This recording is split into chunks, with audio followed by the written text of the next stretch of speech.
یگانه چاه آب در این محله سرهولی در شمال کابل. اما به این چاه هجوم آوردند تا آب به خانه هایشان ببرند. ساعتها لازم می شود تا یک خانواده آب لازمی را برای یک روز خود تامین کند. مردم می گویند چاره هم ندارند. مانند شیرعالم که می گوید هر روز برای آب سرگردان است. دمی مناطق که فکر میکنی میبینید غیر نمی بمبا و یک تن در مسجد قنداریا، یکی مسجد منگلیا، دیگه در این منطقه وجود نداره.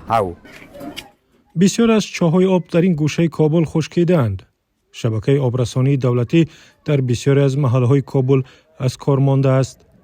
با گفته ساکنان محله، گاه آنها از شبکه‌های خصوصی آبرسانی آب می‌گیرند، اما بسیار کم.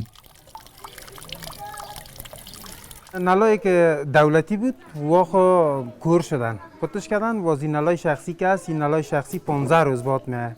15 روز بعد فقط برای یک شب میه و بسیار کم میباشه و از اون قابل استفاده شور شده در این وقتا. بحران کم‌آبی فراتر از یک محله کابل است.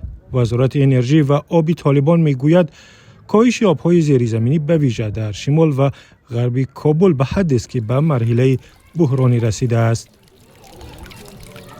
ما حالت بهتر در اکوافر لوگر یعنی ساحه بگرامی و پایین‌تر از او داریم، ولی اونجا هم یک نزول موجود است.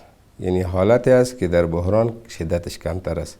اما اکوافر شمال کابل و اکوافر بالادست کابل بالایی و پغمان، یعنی اکثر نقاط از آب طبقات قابل تغذیه کاملا خشک شده و سطح آب‌های زیرزمینی بسیار زیاد با پایین آمده که یک حالت فوق بحرانی را در این ساحات نشان میده.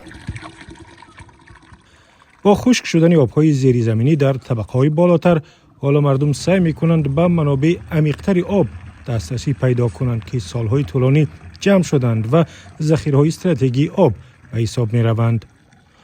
آمار چاه‌های عمیق و نچندان عمیق در کابل وجود ندارد.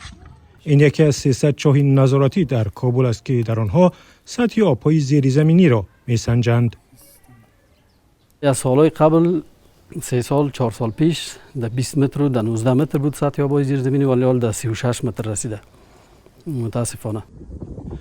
خشکسالی، استفاده بیش از حد آب و آبیاری کم ثمر زمین، خانه‌سازی‌های خودسرانه در کابل از سبب‌های بحرانی کم‌آبی به شمار می‌روند.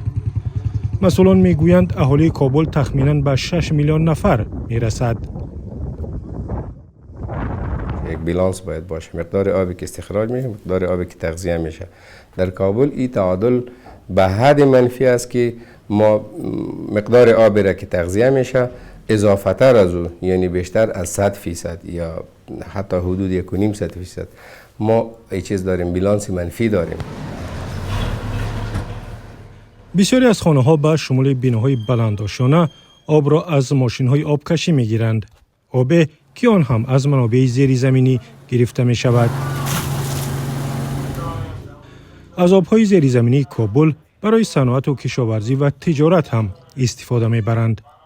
مسئولان طالبان از برنامه درازمدت تنظیم استفاده آب در کابل خبر می‌دهند، اما می‌گویند که این برنامه در مرحله ابتدایی است.